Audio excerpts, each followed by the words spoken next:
ጌታ ይገርማቸዋል እስከ መጨረሻው ለተከተለ ዮሐንስ ምን ልስጠው ብሎ ጨነቀው። ሌሎች ሁሉ ሲሸሹ አልሸሸም። ታማኝ ነው። ሐሙስ ዕለት ራሱ እምክድ እኔ ሆነነ እያሉ ሲጠይቁ ዮሐንስ እኔ ሆነነ አላለም። እሱ እንዳልሆነ ያውቃል። ማን ነው አሳልፎ የሚሰጥና እስከ መስቀል ተከትሎታል። እና እንደዚህ የወደደኝን ሐዋርያ ምን ይሸልመው አለ ክርስቶስ። ቤት እንዳይሰጠው ክርስቶስ ቤት የለው። ሰው ሊሞት ሲል ቤት ይናዘዛል። ቤት ካለ ክርስቶስ የተወለደው በረት ውስጥ ነው። በኋላም ለሰማይ ወፎች መሳፈሪያ አላቸው፣ ለቀበሮች ጉድጓድ አላቸው፣ እኔ ግን ራሴን የማስጠጋበት የለም ነው ያለው። ገንዘብ እንዳይሰጠው የለውም። እሱም የተሸጠው በ30 ብር ነው። የመጨረሻ ልብስ ነበረችው አብራው የምታድግ፣ እሷን እንዳይሰጠው ልብሴን ቀደው ተካፈሉ፣ በቀሚሴም ላይ ዕጣ ተጣጣሉ።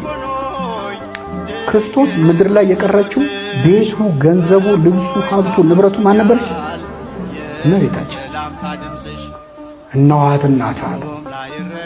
የመጨረሻ ኑዛዜው እመቤታችን ነች። በጣም አንዳንድ ሰዎች ለሱ ነው እንጂ ለኛ አልተሰጠም ይላል። ቃለ ሕይወት ያሰማቸው። አዎ አልተሰጣቸው። ዮሐንስን መሆን ያስፈልጋል እሷን ለመቀበል አያስፈልግም? እግሬ አውጪኝ ብለው ለፈረጠጡት አይደለም የሰጠው ጌታ። እስከ መስቀል ድረስ መሄድ አለብን እሷን ለማግኘት። ስለዚህ ወደ ቤተ ክርስቲያን ቀረብ ያልነው ሰዎች ምንም ደፋሮች ብንሆን መቼስ የእመቤታችንን ፍቅር አግኝተናል።